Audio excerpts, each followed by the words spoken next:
Президент бір елдің көшбасшысы, халықты алға бастаушы бірден бір адам. Президент бұл екінің бірінің қолынан келе бермейді. Ол үшін үлкен кемеңгерлік пен асқан жауапкершілік және де ең бастысы мықты саясаткер болу керек. Елбасының басты міндеттері біреу ғана. Ол халықты тек жарқын келешекке жетелеу. Егер мен президент болсам, ең алдымен бірінші байлық денсаулық демекші, халқымыздың денсаулығына көңіл бөліп, өзімнің медицина саласын дамытар едім. Өйткені дені жаны сау ұлт ұрпағы мәңгілік елдің жарқын болашағы.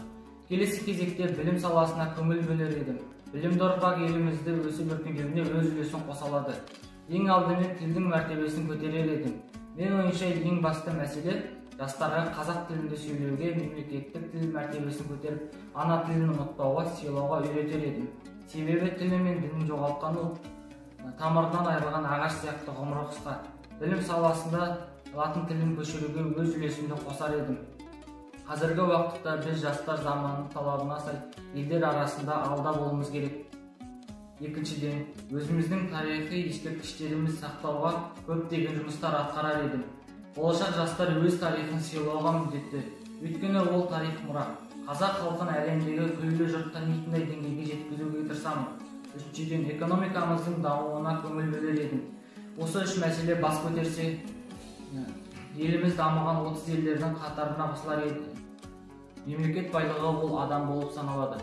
Сондықтан да мемлекетіміздің басты байлығы халқымыз әл-ауқатын жақсарта отырып, бейбіт өмір сүруді қамтамасыз ету керек. Ол үшін жүрегі қазақ деп соққан әрбір қазақ азаматы елінің өркендеуі үшін өз үлесін қосу керек деп ойлаймын. Бірлігі жарасқан қазақ елінің ұрпақтары келешек өмірінің жарқын болуы өз қолында. Елімнің гүлденіп әлемдегі алпауыт елдердің алдыңғы қатарында тұратынына сенімдімін.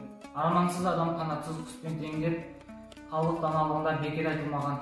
Мен де балалық армандарымның бірі елбасы болу.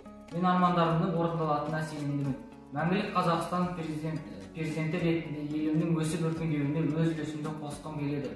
Әрине мүмкін емес деп көрінер, бірақ осыдан 29 жыл бұрын Қазақстанның аяққа нық тұрып кетуіне күмәнмен қарағандар көп болды. Алайда еліміздің қысқа уақыт ішінде көркейіп, жоғары деңгейге жетті. Сондықтан мүмкін емес нәрсе жоқ. Ең бастысы әр қазақтың жүрегі мен қазақпын деп соқса, еліміз бұзылмас қамалға айналады. Еліміз аман, жұртымыз тыныш болсын.